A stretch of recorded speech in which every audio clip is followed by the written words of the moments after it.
विजय माल्या एक ऐसा नाम जो कभी किंग ऑफ गुड टाइम्स कहलाया करता था। एक बिलीनियर जो लग्जरी, ग्लैमर और पावर का सेकंड नाम था। लेकिन उसी शख्स की कहानी आज हवालात, अदालत और देश से भागने तक पहुंच गई है। एक आदमी जो कभी ताज होटल के रॉयल स्वीट्स में बैठकर बिजनेस डील करता था, आज देश के सबसे बड़े भगोड़ों में से एक है। तो क्या उसने देश को धोखा दिया या फिर देश ने उसे? चलिए जानते हैं आज के इस वीडियो में।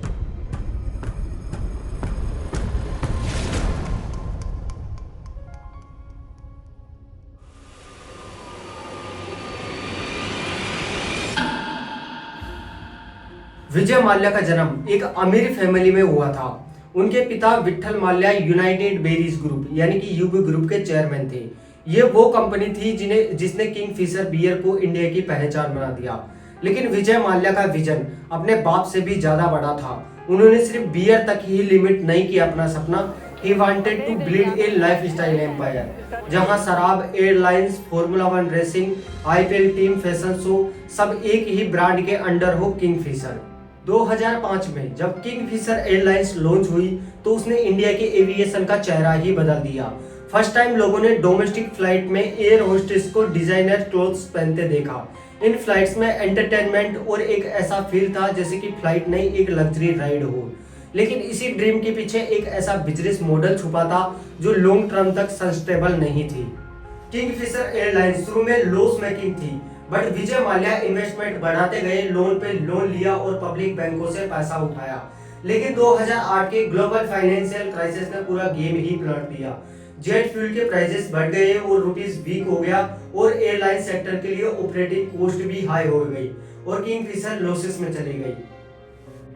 लेकिन माल्या ने हार नहीं मानी। उन्होंने लोन रीस्ट्रक्चर करवाए और फ्रेश फंडिंग मांगी और बैंक्स ने भी उनके लिवाइस लाइफस्टाइल होने के बावजूद भी उन्हें और पैसा दे दिया, क्योंकि वह विजय माल्या थे, एक ब्रांड, एक स्टेटस सिंबल और एक हाई पॉलिटिकल पावर वाला आदमी। 2012 तक किंगफिशर एयरलाइंस के ऊपर 9,000 करोड़ रुपए से भी ज्यादा का डेबिट हो चुका था।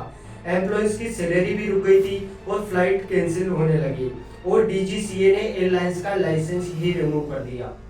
मैनवाइल Vijay Mallya Paris fashion show attend कर रहे थे, आईपीएल ऑप्शंस में दिख रहे थे और वो यार्ड्स में पार्टी कर रहे थे। पब्लिक के लिए तो वह बस एक रिच आर्गुनेट बिजनेसमैन बन चुके थे जो लोगों के पैसों से अपने गुड टाइम्स को चला रहा था। लेकिन पिक्चर यहीं पर खत्म नहीं होती है। जब बैंक्स ने उनके ऊपर प्रेशर बढ़ाया और कोर्ट केसेस फाइल होने लगे, तब माल्या क्विकली इंडिया से निकल गए। 2016 में वे यूके चले गए और 9,000 करोड़ रुपए का अनपेड डेबिट पीछे छोड़कर। भारत की सरकार ने उनके अगेंस्ट कानूनी तौर पर उन्हें वापस बुलाने की रिक्वेस्ट भेजी, लेकिन माल्या ने यूके के लीगल सिस्टम का पूरा यूज किया। कोर्ट्स में अपील, बेल और डिले।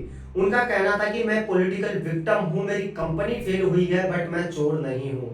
और फिर मीडिया में भी वह ऑब्सेशनली नजर आने लगे, कभी लंदन कोर्ट के बाहर तो कभी एक्सक्लूसिव इंटरव्यूज में। हाल ही में राज सवानी के साथ एक पॉडकास्ट में उन्होंने साफ कहा कि मैं भगोड़ा नहीं हूं, मैंने कोई पैसा नहीं चुराया है, मेरी एयरलाइंस फेल हुई, मैं नहीं।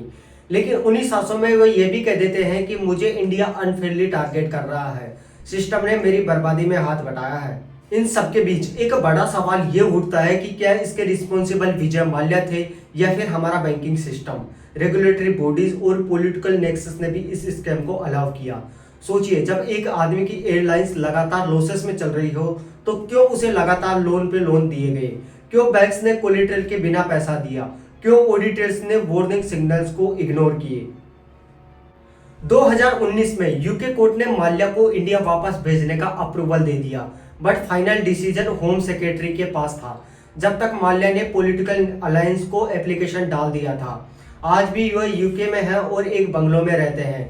ओकेजनली मीडिया के सामने आते हैं और कभी कह देते हैं कि मैं पैसा लौटाने के लिए तैयार हूं, बस इंटरेस्ट माफ कर दो। और कभी कहते हैं कि इंडिया मुझे अनफेयरली टारगेट कर रहा है। मैनवाइल इंडिया ने उनके खिलाफ ईडी और सीबीआई ने मनी लॉन्ड्रिंग और विफुल डिफॉल्ट और फ्रॉड की केसेस फाइल किए हैं। उनकी संपत्तियां जब्त की जा चुकी है, लेकिन पैसा अब तक रिकवर नहीं हुआ है। माल्या की कहानी एक बिजनेसमैन की कहानी नहीं है, ये इंडिया के फ्लावर्ड फाइनेंशियल सिस्टम की कहानी है। एक ऐसा सिस्टम जो ब्रांडिंग और स्टेटस के आगे आंख बंद कर लेता है, जहां अकाउंटेबिलिटी तब आती है जब सब कुछ लूट जाता है। एक वक्त था जब विजय माल्या ने फॉर्मूला वन टीम बनाई थी, फोर्स इंडिया। तब उनका कहना था कि इंडिया को ग्लोबल मैप पर लेकर आना मेरा सबसे बड़ा गोल है। लेकिन आज उसी इंडिया की मैप से वह खुद गायब है। उसकी कहानी हमें एक लेसन देती है कि हर चमकता हुआ चेहरा जरूरी नहीं कि सही हो, कि ब्रांडिंग से सच तो छिपाया जा सकता है लेकिन हमेशा के लिए नहीं। और सबसे बड़ी बात, सपने देखना गलत नहीं है, लेकिन उन्हीं सपनों को पूरा करने के लिए अगर आप दूसरों का पैसा लूटने लगे तो एक ना एक दिन सच सामने आ ही जाता है। विजय माल्या की कहानी एक ऐसी पिक्चर है जिसके हीरो और विलन दोनों एक ही आदमी है। एक विजनरी जो इंडिया का रिचर्ड ब्रांसन बनना चाहता था और एक बिजनेसमैन जो ग्रेड और ईगो के जंगल में खो गया। आज हम जब उसके बारे में सोचते हैं तो सिर्फ एक ही सवाल दिमाग में आता है कि अगर उसको एक और चांस मिलता तो क्या वह सब कुछ अलग करता या फिर सिस्टम उसे वही बना देता जो कि आज वो है। क्योंकि विजय माल्या की कहानी सिर्फ पैसों की नहीं है, ये भरोसे, गुरूर और गिरावट की भी कहानी है। और कहानियां हमेशा याद रखी जाती हैं, चाहे वो अच्छे के लिए हो या फिर वार्निंग के लिए। धन्यवाद।